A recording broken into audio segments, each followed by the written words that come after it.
नमस्कार साथियों। आशा करता हूँ कि आप सब स्वस्थ होंगे।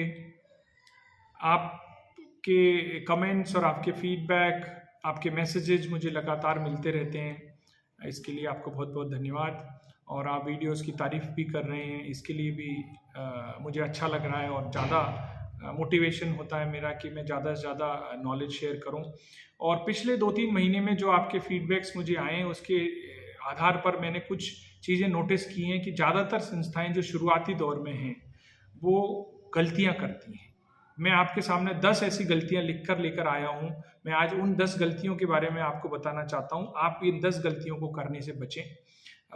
हो सकता है और भी हो सकता है कि गलती आपके लिए इस वक्त फ़ायदे में है बट लॉन्ग टर्म में आपको ये फ़ायदा नहीं करेंगी।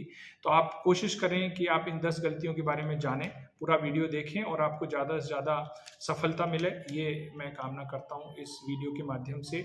सबसे पहले मैं आपको बताना चाहता हूँ, जो आपने ऑर्गेनाइजेशंस बनाई लेकिन ऑर्गेनाइजेशन से आप स्वयं बड़ा बनने की कोशिश करते हैं, आप अपने आप का महिमा मंडन ज़्यादा करते हैं। तो ये चीज़ हमें ध्यान रखनी है कि हम ऑर्गेनाइजेशंस को हम पहले आगे रखें, हम जो है अपना नाम बाद में लिखें। मैं आपसे ये क्यों बोल रहा हूँ, क्योंकि ज़्यादातर क्या होता है कि अगर हमने ऑर्गेनाइजेशंस बनाई है तो ऑर्गेनाइजेशंस बड़ी होती है। ऑर्गेनाइजेशन में लोग आते जाते रहते हैं, लोग बदलते रहते हैं। आज आप फाउंडर हैं और सीईओ हैं या सेक्रेटरी हैं, कल कोई और सेक्रेटरी बनेगा तो हो सकता है आपसे अच्छा काम करे। तो ज़्यादा इम्पोर्टेंट है संस्था, आदमी इतना इम्पोर्टेंट नहीं है। मैं आज प्योर इंडिया ट्रस्ट का फाउंडर हूँ, सीईओ हूँ, इसका मतलब ये नहीं है कि मैं ज़िंदगी भर के लिए हूँ। हो सकता है कल कोई और काम करेगा। तो सबसे बड़ी गलती, एनजीओ को आगे बढ़ाने की कोशिश करें खुद से ज़्यादा। दूसरा हो गया कि आप स्वयं एनजीओ के ऊपर निर्भर होते हैं। मतलब जैसे ही कोई फंड्स आया तो सबसे पहले आप अपने ऑफिस, अपने सैलरी, अपने एक्सपेंसेस के ऊपर, अपनी सुख सुविधाओं के ऊपर आप ज़्यादा ध्यान देने की कोशिश करते हो। मेरा मानना ये है कि आप अपने आप को पीछे रखें।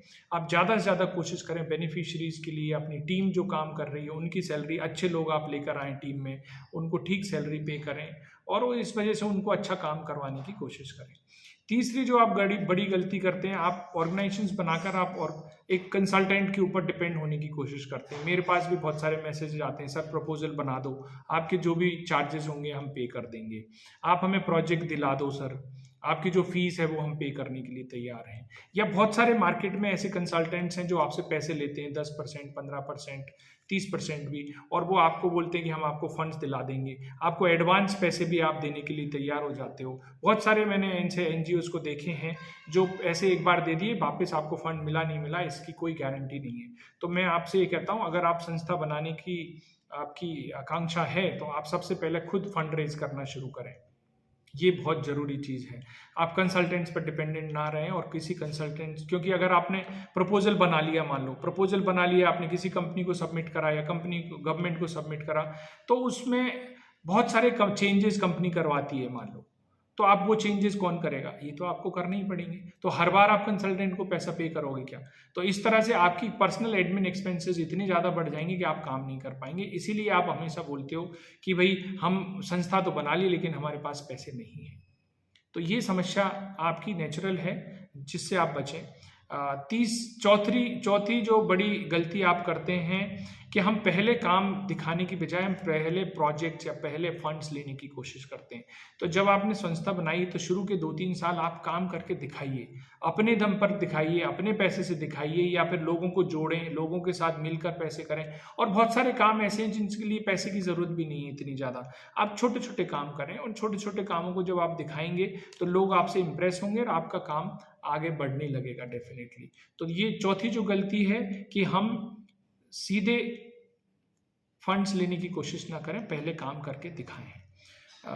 पांचवी जो हम लोग गलती करते हैं कि अपने एनजीओ का कोई ना कोई एक मॉडल जरूर डेवलप करें। हम क्या करते हैं, कोई भी काम दिला दो सर, कोई भी प्रोजेक्ट दिला दो। अरे कोई भी प्रोजेक्ट आप कैसे करेंगे? आप ये देखो आपकी एक्सपर्टीज क्या है, आपकी आइडियोलॉजी क्या है, आप कौन से काम करने में अपने आप को ज़्यादा एक्सपर्ट समझते हो, कौन से आपके यहाँ के लोगों की ज़रूरत है। तो उस बेनिफिशरीज को ये देखते हुए कि ये काम मैं अच्छे कर सकता हूँ। जैसे मैं बोलता हूँ मैं सब शिक्षा का काम अच्छे कर सकता हूँ, लेकिन हेल्थ में मेरी एक्सपर्टीज नहीं है तो मैं हेल्थ का काम नहीं करूँगा। मैं बोलता हूँ कि मैं रोजगार से संबंधित काम अच्छा मुझे आता है, तो मैं किसी ऐसे काम को नहीं करूँगा जो काम मुझे नहीं आता है। तो हर कोई प्रोजेक्ट लेने की कोशिश ना करें, आप अपनी एनजीओ का एक मॉडल बनाने की कोशिश करें, अपनी एक पहचान बनाने की कोशिश करें। जैसे कि प्योर इंडिया ट्रस्ट अपने आप को महिला सशक्तिकरण के ऊपर काम करने की कोशिश करते हैं, हम स्टूडेंट्स की करियर गाइडेंस के ऊपर हम काम करते हैं। ये दो हमारी पहचान है, जो हमारे अपने मॉडल हैं, जो हिंदुस्तान में किसी दूसरी ऑर्गेनाइजेशंस के पास इतना एग्जॉस्टिव मॉडल्स नहीं है, और वो हैं तो वो हमसे रेप्लिकेट कर सकते हैं। नेक्स्ट जो गलती है 6 नंबर की, वो है कि हम हमारे अकाउंट्स में पारदर्शिता नहीं रखते हैं। ये एक बड़ी गलती है कि हम जो भी आपको पैसा मिल रहा है उस पैसे के एक एक पैसे का हिसाब किताब आप रखें, बिल वाउचर डॉक्यूमेंटेशन पूरा कंप्लीट रखें और एकदम जेन्युइन रखें। इसी के साथ साथ आपकी कंप्लाइंसेस आपकी पूरी होनी चाहिए, आपकी ऑडिट रिपोर्ट, आपके ITR, आपके पास 10B होना चाहिए।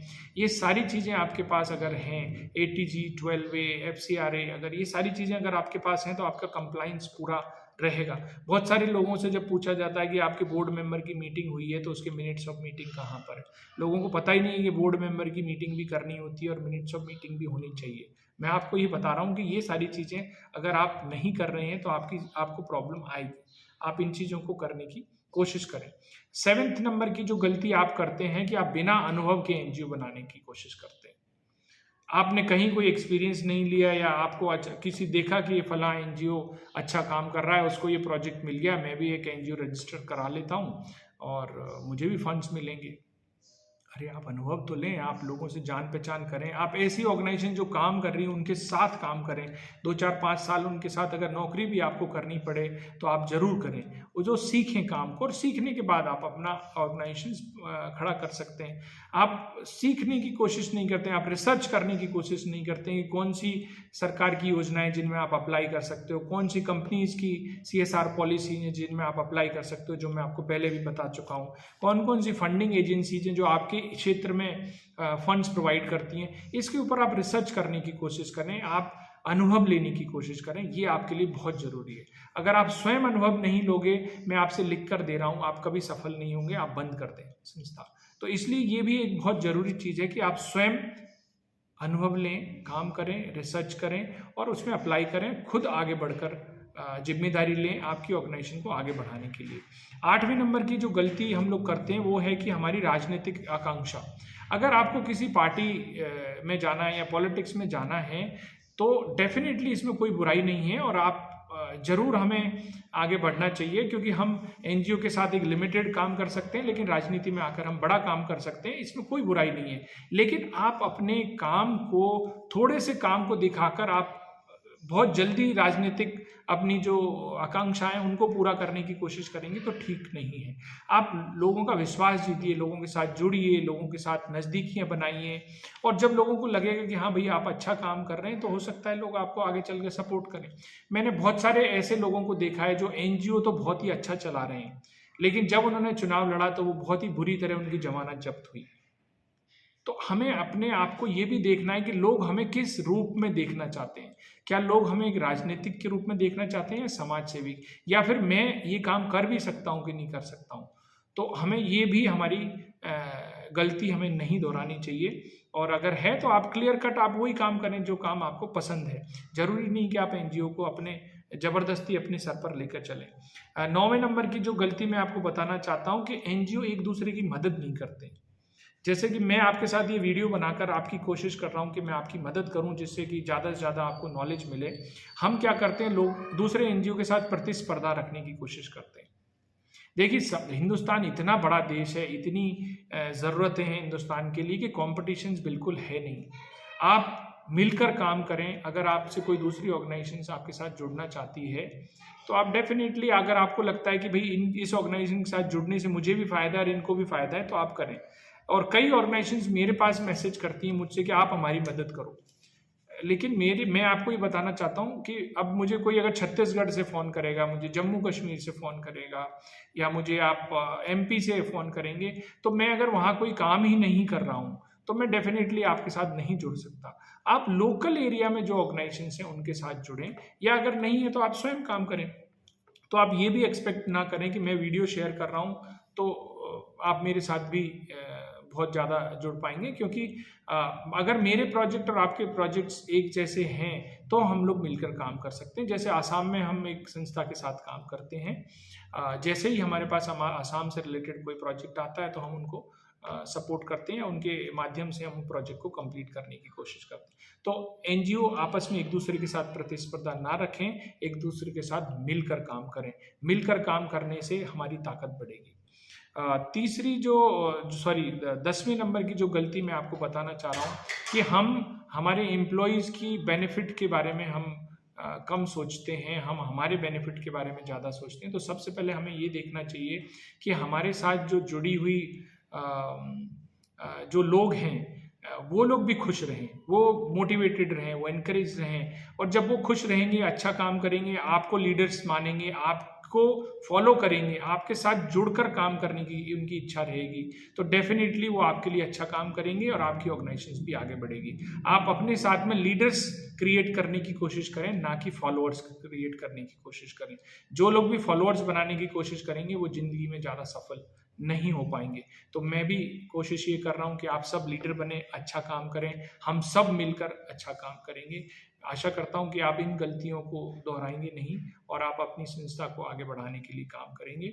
मैं इसी तरह से आपके साथ अपने नॉलेज शेयर करता रहूँगा और जहाँ भी ज़रूरत होगी मैं स्वयं आगे बढ़कर आपके साथ टाई अप करने की कोशिश करूँगा, नेटवर्क करेंगे। एक और चीज़ मैं बताना चाहता हूँ कि हम अगले 1-2 महीने में हम आपके साथ शेयर करेंगे, क्योंकि बहुत सारे लोग बहुत सारी चीज़ों के बारे में अभी भी जान नहीं पाए हैं, पेशेंस की थोड़ी कमी रहती है, हम सीख नहीं पाते हैं या उनको फिर भी प्लेटफॉर्म उतना नहीं मिल रहा है। हम एक या 2 दिन की वर्कशॉप्स ऑर्गेनाइज करेंगे जयपुर या दिल्ली में, जो हम आपको पहले से बताएंगे, और उस पूरी वर्कशॉप के अंदर मैं फुल डे आपके साथ रहूँगा, एक एक स्टेप, एक एक चीज़ आपको बताऊँगा, कैसे प्रपोजल लिखना है, कैसे पैम्पलेट्स आपके साथ शेयर करेंगे, सारी चीज़ों की जानकारी हम आपको देंगे। तो आप stay connected with us, video like करें, शेयर करें और ज़्यादा से ज़्यादा लोगों को जानकारी देने की कोशिश करें, मदद करें।